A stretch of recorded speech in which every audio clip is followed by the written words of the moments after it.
Yes, I know. All right, we'll go throw some balls. Here. All right. So, wanted to make a video here. Come on. All right. There you go. Do our early morning ball chasing routine. Come on, Rip. Here.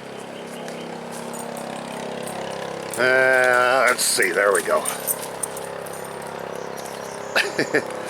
So now he's got two in his mouth. Anyway, so if it weren't for bad luck, I wouldn't have any at all.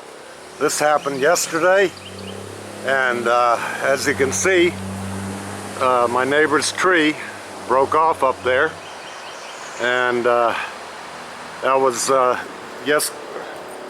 yesterday evening. The thing came down, took out the whole corner of the fence. So it was 10, 20, 30, 40, about 40 feet of fence line and the posts and everything else. So anyway, yeah, it was windy the night before, and we got a little rain, and I mean nothing out of the ordinary really. These trees are just so overgrown and in such bad shape that there's going to be a lot more happening. I cut a branch off of that a couple of years back, and the owner asked me, he says, who did that? You know, and I said, well, I did, because it was all the way overhanging my roof here. So yeah, I already called him and talked to him. Luckily, he's a damn good guy. He doesn't live here, but you know, he's not far away. So he came over, and you know, we got a tree guy coming out, and then I'm gonna have to call somebody to do the fence.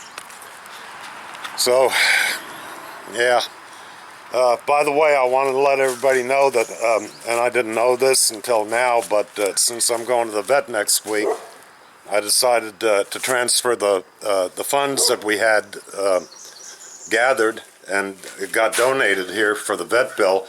And I found out that Give, Send, Go there, they take 21%. I don't know how that happened, but, well, it's a little over 21% because we got $280 donated, and they released 221. So they took about 60 bucks. Anyway, just FYI, you know, for anybody that's going to do this kind of thing, and I think GoFundMe even gets more, but that's a pretty good chunk of change they take out of there. I'd hate to see it if it were more money, but in either case, what are you going to do? You know, I mean, people aren't going to send me, you know, donations in the mail or whatever. That's kind of old school. Anyway, so I've been playing around here trying to work off my problems, and I got into a little bit of woodwork, and I decided to make this cat food tray. Oh, speaking of which, there's one of them. Yeah, there. All right, okay. Say hi to the people in YouTube land or BitChute land, whatever. So there you go. All right. So anyway, what I did is I couldn't find anything low, you know, but I saw these taller and bigger and deeper bowls and everything, and with these guys, I wanted to keep it low, so I made this out of wood and then clear coated it. And I went to Harbor Freight and got these magnetic parts holders, you know, that mechanics use, because it dawned on me when I walked past my roll around and I saw my old ones that I've had, you know, mine are Snap-on, but these are, I mean, close to the same quality, a little cheaper, but $3 a piece for all of them, even the bigger one. And so I made this, and it can hold the wet food for each one, and then the dry food in here, because right now I'm using a one of those where you get ham sandwich meat, the little plastic containers, and they're pushing that all over the place, and all the food's getting mixed in together. So yeah, I did that, and I was building a birdhouse too for the last few, I guess, weeks, you could say. Because I haven't been on it all the time. I mean, I just decided to make it here for chickadees, because we got a lot of them and they're having babies now. So I made a kind of log cabin looking thing. And look, you know, I'm not a woodworking guy, not at all. I'm a mechanic, you know. I build engines, I do machinery, machine work and stuff like that, or I did.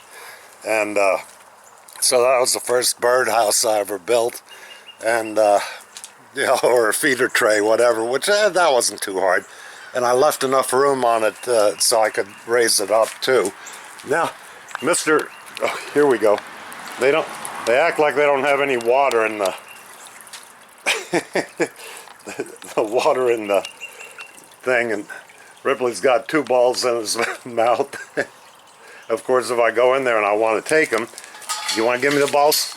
No. There he goes. I'm going to lay down in its corner, take his balls, right? You're going to give them to me? Anytime he has 2 balls, he won't give them to me. So, yeah, hi there, buddy boy, or girl. I don't know what you are.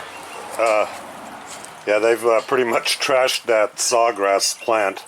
I know, don't fall in the water, kitty. I hear you guys don't like that crap. So anyway, yeah, they keep knocking things off of the fountain, and yeah, they keep playing in my cactus. You see all the stuff on the floor, and they've pretty much stripped that one down to nothing.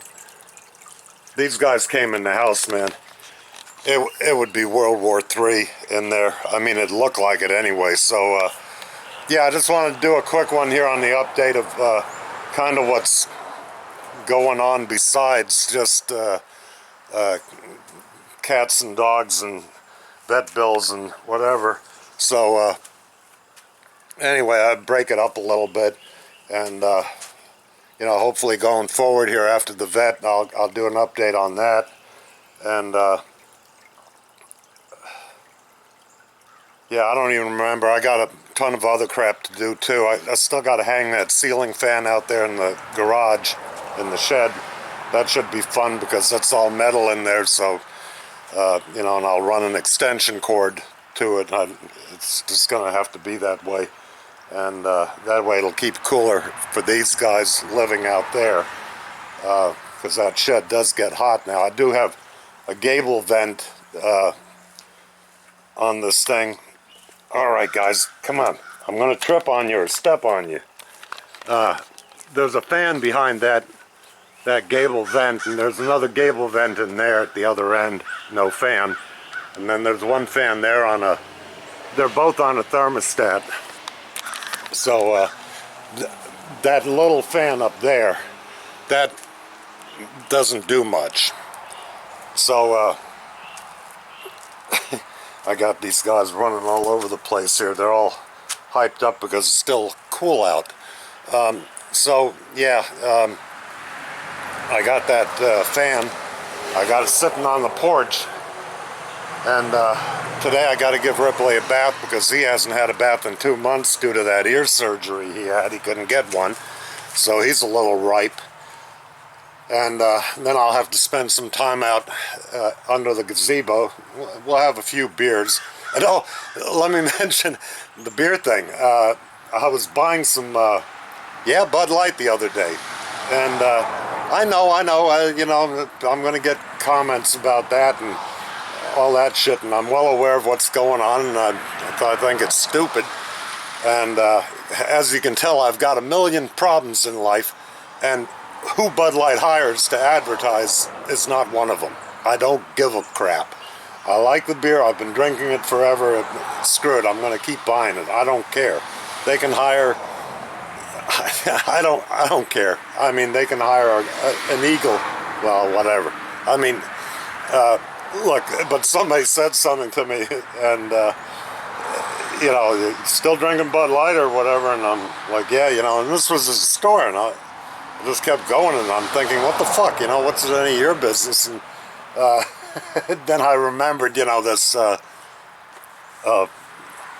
Mulvaney or Galvaney or I don't know, the whatever it is, that thing that they are using. Now, Budweiser, Coke, or, if you think any corporations are legit and honest and, that they really believe in any of their advertising bullshit, you're mistaken. I mean, this is all, for funding, the CSG score stuff and everything like that. These corporations don't give a flying crap. I mean, it's just whatever they think is how, now, and wow for the day, and they're out of touch with the reality. You got to remember, these CEOs and, upper crust and corporations, they're out of touch with real people, with real life. They just don't. And I don't care who it is, whether it's IBM or General Motors or Ford or, they're just, or Budweiser or any of them. They're all the same. They're all scum. They're all crooks. They're all, just, selling you something, and you're getting brainwashed by it or whatever. So anyway, yeah. And look, hey, how many people have talked about Bud Light before this? So everybody's talking about it, and they do say that even negative publicity is good publicity. So I don't know. To me, it's just not an issue. It just isn't. But I thought that was funny. It's like, God, people really wrap themselves up in all of this stuff. Unbelievable. All right. So anyway, all right. I'm rambling again, and I'm caffeined up, I guess. I guess we'll stop it here, and we'll carry on with something else. And yeah, there they go. The two Muppets again doing the play thing out here. This is when if Ripley sees that kind of behavior, that's when he gets kind of like he wants to go over there and get in the middle of that. Up. All right, enough with the kittens. I think we're all kittened out for about now. All right, later, people.